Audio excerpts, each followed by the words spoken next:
Today I want to go over with you the switching foot combination and how and when you should use it and what kicks to use it with. Now, if you want to know a little bit more about these foot combinations and how and when to utilize them, I've put some links below in the description, so go check them out. Now, to start with, let's just quickly recap what the switching move is. Now, our opponent is in front of us, and what we're wanting to do, we're wanting to maybe get a reaction from them.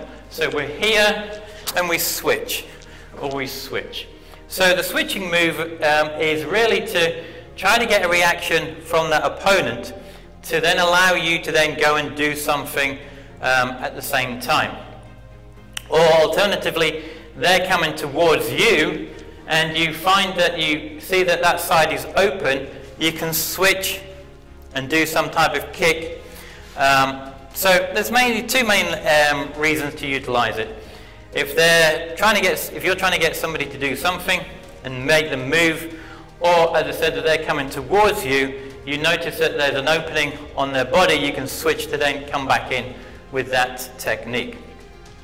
Now, once you've switched, now if you think about it, we've got two legs. We've got the front leg and the back leg. Now, we switch, doesn't matter which side we're on, we've always got the front leg and the back leg. So remember, the front leg is for quickness, is for shorter distances and quick kicks. The back leg is for a longer distance, which will then allow us to generate more power and speed from that kick and strength. So it's a much stronger kick. So we've switched. We want to come back in because we want to use power. So always bear that in mind, is the front or the back leg are used for two slightly variations of what the kick before. Speed on the front one, quickness, shorter distance. The back leg is for a longer distance, but it generates much more power. Now, the other thing to bear in mind when we're doing this is we have different levels. We've got the low, the middle, and the high. Now, when you're sparring, you really only have the middle and the high, because they're the areas you're allowed to hit. With the low level is really only mainly utilized for self-defense and self-defense techniques. So you must always bear that in mind as well when you're doing this, is which part of the body you're trying to attack depends upon what you're trying to do. So, let's have a look. Now, we're here, we've switched. We then have our front leg. Now, with the front leg, you've got variation of kicks. Front kick, turning kick, side kick. So, they're your main basic kicks. And yes, you have the high ones as well to do at the same time. It depends what's open on your opponent. From there then, you also then have excuse me.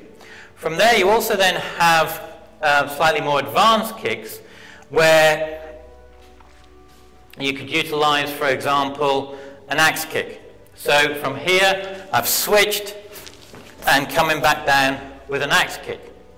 Or you then have also then the crescent kick. From here, I've switched, I've got my front leg in, I can see an opening here. Now with the crescent kick, I can come from the inside to the outside. Or from here, I've switched and I'm coming back in. Sorry, wrong leg. From here, I've switched and I'm coming back in with the actual crescent kick from the outside to the in. So you have the two areas. You've got in to out or out to in, dependent upon what part of the opponent is open. Another one you can utilize is the actual hook kick. So you're here, you've switched, and you come back in with then the actual hook kick off the front leg. So that just gives you some ideas of what kicks you can utilize off the front leg. The back leg is just very similar, the very same. But these are more for, as we said, power. So from here, we switch We want to come back in because we see a big opening. We want to hit that target really hard. Yes, you've got the front kick. You've got the turning kick. Side kick. Remember with the side kick, what you're trying to do with the side kick is hit them in the middle to bring their head down to allow you to then go back in and do another kick. Especially from the back leg, its power is very strong.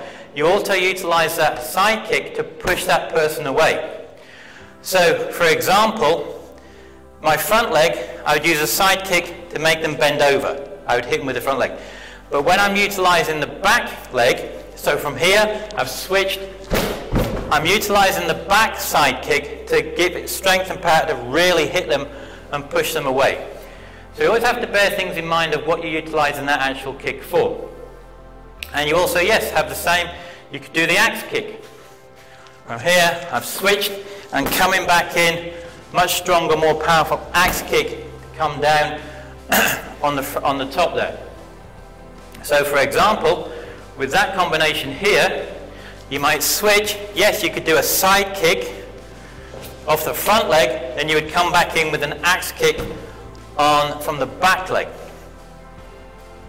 You also then have, as we said, we've got crescent kicks, we've got hook kicks you can use from the back leg. So I've switched, I can then come back in with a crescent kick out to in, from here, or in to out, depending upon what you're wanting to do. And as we said before, we've then also got the hook kicks. So from here, I've switched, and I'm coming back in with the hook kick to the face. So that helps and just gives some ideas of kicks you can utilize. Now, the other one, an area you've got as well, remember, you've got the low section. Now, the low section is, as I said, more utilized for self-defense to really hurt that opponent's leg. So if you're utilizing that person's coming in and you really want to hurt them, and you want off the front leg, yes, it's short, fast, it is powerful, but not as strong. That person's coming towards you, you want to come back to switch to make a little bit more distance between you and the back leg, to come back in with that front, with the back leg, my apologies, with the back leg to come back in because it's more stronger, you would do a side kick. So from here, the person's coming, I switch to really come back in, to really stop and hurt their knee, which I'm going for. I've got a side kick, I've got a turning kick coming in as well. You also then have, you can also do it more advanced, you've got hook kicks you can come in. But it's really just to emphasize that if you are switching using the back kick on a self-defense move to the lower part of the legs, you're really going to hurt that person.